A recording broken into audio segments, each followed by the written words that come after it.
बच्चों, आज का जो हमारा वीडियो है सेट थ्योरी में वो है सेट ऑफ नंबर पे बेस्ड। तो आज का जो वीडियो है उसमें हम लोग नंबर्स के कौन कौन से सेट होते हैं, कितने प्रकार के सेट होते हैं, नंबर पे बेस्ड कितने प्रकार के सेट होते हैं, उनको हम लोग डिस्कस करेंगे। तो इसमें सबसे पहले जो आता है वो आता है सेट ऑफ नेचुरल नंबर, या इसको बोलते हैं सेट काउंटिंग नंबर का सेट। तो नेचुरल नंबर के सेट में या काउंटिंग नंबर के सेट में हमारे जो नंबर्स आते हैं वो हैं 1, 2, 3, 4, 5 एंड सो ऑन। ये इनफाइनाइट तक ऐसे नंबर चले जाएंगे। तो ये हमारे नंबर्स जो हैं ये काउंटिंग नंबर कहलाते हैं, या इनको हम नेचुरल नंबर का सेट बोलते हैं।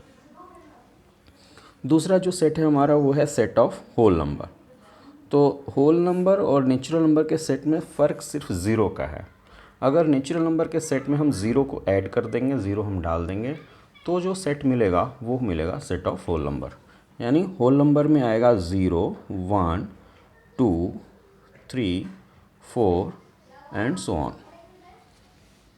अच्छा, इसके बाद आता है set of integers. Set of integers को हम आई से रिप्रेजेंट करते हैं, और इसमें जो नंबर्स आते हैं वो होते हैं फ्रॉम -∞ टू +∞ नंबर्स आते हैं, और -3, -2, -1, 0, 1, 2, 3 एंड सो ऑन।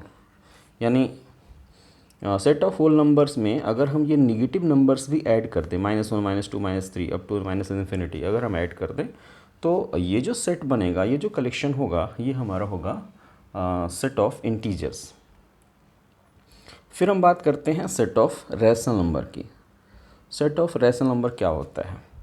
तो सेट ऑफ रैशनल नंबर को हम दो तरीके से डिफ़ाइन करते हैं। पहला तरीका आप समझो कि सेट ऑफ रैशनल नंबर में कुछ ऐसे नंबर्स आते हैं जिनको कि हम p/q के फॉर्म में रख सकें। यानी जो हमारा x है, जो हमारा इस सेट का मेंबर है x, वो p/q के फॉर्म में आ जाएगा। और यहाँ पे p और q क्या होंगे? p और q दोनों सेट ऑफ इंटीजर्स में बिलोंग करेंगे। यानी p और q दोनों इंटीजर्स होंगे, यही मिलेंगे आपको p और q। तो p और q दोनों इंटीजर्स होंगे, और x हमारा p/q के फॉर्म में लिखा जाएगा। साथ ही साथ एक कंडीशन और है कि q should not equals to 0। q should not equals to 0। q is not equals to 0। तो अगर इस टाइप का नंबर आपके पास है जिसको कि हम p/q के फॉर्म में लिख सकें, जहाँ p और q इंटीजर्स हैं और q जो है 0 के इक्वल नहीं है, तो ऐसे नंबर्स को हम बोलेंगे सेट ऑफ रैशनल नंबर। अब सवाल उठा कि अगर हम दूसरा तरीका क्या है रैशनल नंबर को दिखाने का, सेट ऑफ रैशनल नंबर को दूसरे तरीके से हम कैसे दिखा सकते हैं? तो हम क्या लिखते हैं कि q is equals to x such that, यानी q में x टाइप के नंबर्स आएंगे, such that x is either terminating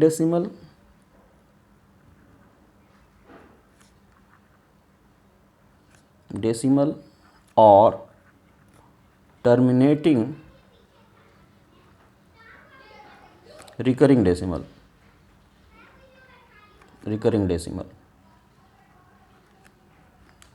यानी x ऐसे एलिमेंट्स को कंटेन, q जो है ऐसे एलिमेंट्स को कंटेन करेगा जो कि जिनका डेसिमल एक्सपेंशन जो है वो या तो टर्मिनेटिंग होगा। टर्मिनेटिंग का मतलब होता है, जैसे हमने लिखा 3.4, तो ये 3.4 जो है 4 तक ही है, इसके बाद ये समाप्त हो गया, ये ख़त्म हो गया है। तो इस टाइप के नंबर्स को बोलते हैं टर्मिनेटिंग डेसिमल। और टर्मिनेटिंग रिकरिंग किसको बोलेंगे? नॉन टर्मिनेटिंग रिकरिंग, सॉरी, यहाँ पे मैं लिखूँगा नॉन टर्मिनेटिंग रिकरिंग। तो x जो है या तो टर्मिनेटिंग डेसिमल होगा या तो नॉन टर्मिनेटिंग रिकरिंग होगा। तो नॉन टर्मिनेटिंग रिकरिंग क्या है? नॉन टर्मिनेटिंग रिकरिंग है आपका 3.4444444। तो ये जो नंबर है ये समाप्त नहीं हो रहा है, और ये रिकरिंग है। रिकरिंग मतलब रिपीट कर रहा है, 4 यहाँ पे बार बार रिपीट कर रहा है, तो ये समाप्त नहीं हो रहा है और रिकर कर रहा है इसलिए ये नॉन टर्मिनेटिंग रिकरिंग डेसिमल है और ये टर्मिनेटिंग डेसिमल है। तो Q ऐसे एलिमेंट्स का कलेक्शन होता है, ऐसे x का कलेक्शन होता है जो या तो डिवाइड करने पे या डेसिमल एक्सपेंशन करने पे या तो वो टर्मिनेट कर जाते हैं, और अगर नहीं टर्मिनेट करते हैं तो वो रिपीट करते हैं। तो ये Q की सेट Q की डेफिनेशन हुई। फिर हम आगे बढ़ते हैं सेट ऑफ इर्रेशनल नंबर। इससे सेट ऑफ इर्रेशनल नंबर, इसको हम डिफाइन करते हैं x such that x is non terminating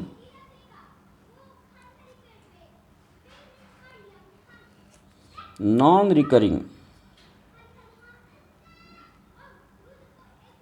decimal